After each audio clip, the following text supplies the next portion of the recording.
This is Google Challenge number 11, using Google Forms. For today's challenge, what we need to do is we need to create a new Google Doc inside of our Google Challenge folder, and we need to title it First Name, Last Name, Using Forms. And inside this Google Doc, you have to answer the question, how might you use Google Forms in the classroom? For the remainder of this video, I'm going to show you how you can create a Google form and the things that you can put inside of a Google form.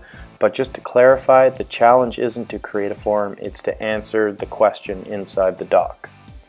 To create a Google form, you can press the New button and hover over top of the word More, and then you have the option to choose a Google form. So I've gone ahead and done that, and I've created a form here called Summary of an Article. When you first open up a Google form, it would be untitled and you'd have to give it a title. When you titled it up here, it also titles it down here.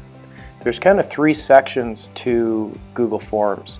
The first section here, whenever you click on a new Google form, is the editing section, and this is where you build your form. The other section would be the live form. So this would be the view that the people who are filling out the form, what they would see. And you can always double check your form and take a look at what other people will see when they're filling out their form by pressing this View Live Form button.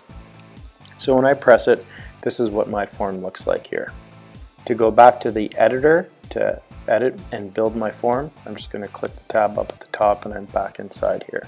So I already have a couple questions listed here, so I'll just go over some of them. So we can see that I have 1, 2, 3, and 4 questions. The first one is student name. So I'm just going to click on that to edit it, and we can see that the first box is to enter in your question title. So my very first question is student name, because I want to collect the names of the students that are filling out this form. And this type of question is choose from a list. The types of questions that you can do are text, which would be short text, paragraph text for longer type questions, multiple choice, check boxes, choose from a list, scale, grid, date, or time. If you want to see more details as to what each of these questions look like, you can check out the other video titled Google Forms Examples in RCDSB.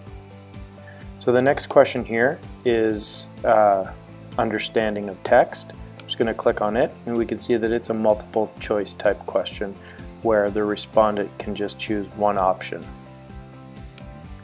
The next one here is a scale type question. It's about inferring meaning from text, and it's a scale from 1 to 4, 1 being limited ability to support the inferencing, and 4 being can make complex inferences. The last question here is, again, just like question number 1, it's a drop down or choose from a list. To add another question, all that you need to do is click on Add an Item, and then you can title your question.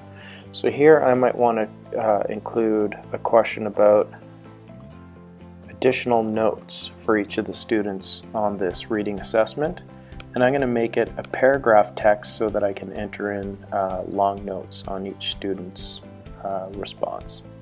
I'm also going to make it a required question, meaning that I have to put something in here in order to submit the form. Then click Done, and I'm just going to double check to see what my form looks like again. So we can see that I have all my questions there, and here's my additional notes that I can enter.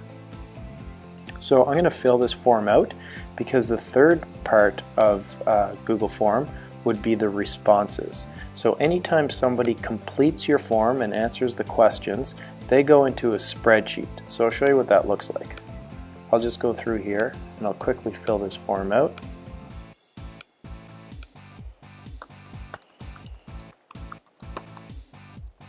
And I'll submit it, and we can see that it's going to go to a Google Sheet. So to check out your responses, in the editor side of your Google form, you can click on View Responses, and here's the first response that I had filled out. Question 1 was student name, question 2 was understanding of text, 3 infers meaning, 4 interpretation and analysis. So as a person fills out your form, it goes into a spreadsheet. To send your form out to people to fill out, up at the top right corner is the Send Form button. So when you press that, you get the link here. And this is the link that you would share with others to fill out your form. So I hope this video showed you how you can create a Google form. Good luck with today's challenge.